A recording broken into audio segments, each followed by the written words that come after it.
everybody. I'm Miss Ligh, and today's lesson will be to focus on connotation versus denotation.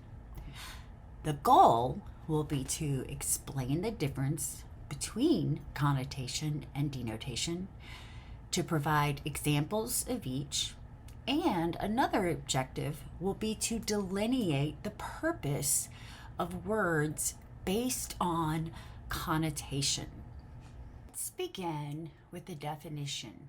As Asim Ismail Ilyes states, denotation, referential or lexical meaning, denotes the core meaning, whereas connotation implies the associations that are brought to mind according to experience. So to make it simple, denotation is based on the dictionary, while connotation is based on emotional attachments to words, which can vary based on experiences and culture. Bessie Lawton writes in the article, What's in a Name? Denotation, Connotation, and a Boy Named Sue, language involves understanding the difference between denotation and connotation. She explains an activity that she uses with her students in which we will mimic. However, I'm going to use my pal Blue to help demonstrate. Hi everybody, I'm Blue. I'm going to say a name, and you will need to determine what the name means. In other words, what it brings to mind. Let's start with the name Sue. Most of you immediately probably thought of a girl because we associate meaning to words. But what we need to realize is there is quite a bit of bias within communication.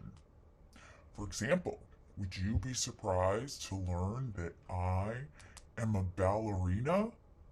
Most likely vision a young, thin person wearing pink and a tutu dancing. And Blue is a great ballerina. Thanks, Blue, for your help today. So, some words have positive connotations, while others carry negative connotations. And some are generic or neutral. And we have to be able to distinguish the literal or denotative meaning as well as the connotative meaning. For example, if I called you a chicken, you would know I am not literally calling you a bird, but in fact, it would be an insult and imply that I think you're scared.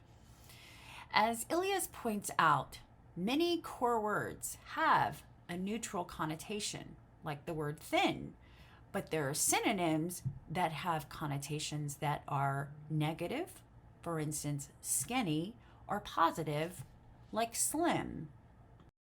You may wonder why this is important, but let me provide an example. If I said, my brother is a beast, and you were unaware of the implied meaning, you might picture someone like Blue. Sorry, Blue. Or you might picture a ferocious lion.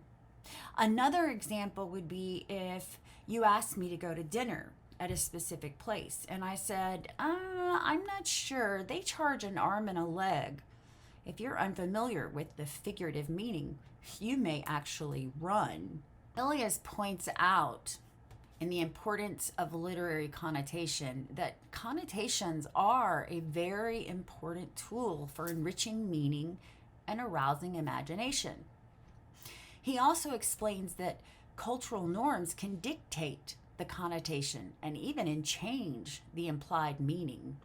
Perhaps let's consider reading the poem My Papa's Waltz by Theodore Roth.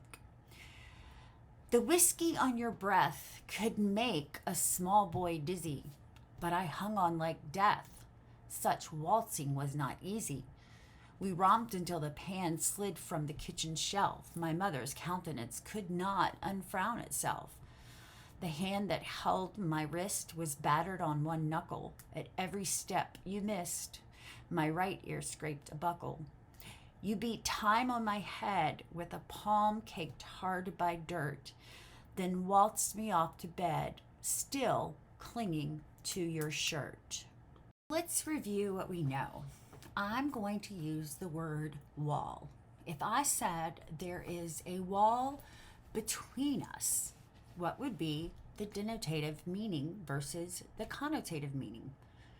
Well, the denotative would mean a literal barrier, a literal wall. However, the connotative would be a negative obstacle in the way. I can choose to communicate in a more positive way or a negative way if I consider the connotation associated with the word. So, for example, if I said, "You're fired," well, that would be a much more negative connotation versus saying, "We have to let you go." So, by understanding how to effectively use language, I can improve communication or I can hurt it. So, remember, there is power behind your words, and we need to choose carefully. Think about the connotation associated with words. For our final review, connotation is the implied meaning. Denotation is the dictionary meaning. Some words have positive connotations, some have negative connotations. But understanding both can help us understand literature and help us understand each other. Thanks for watching. Hope to see you soon.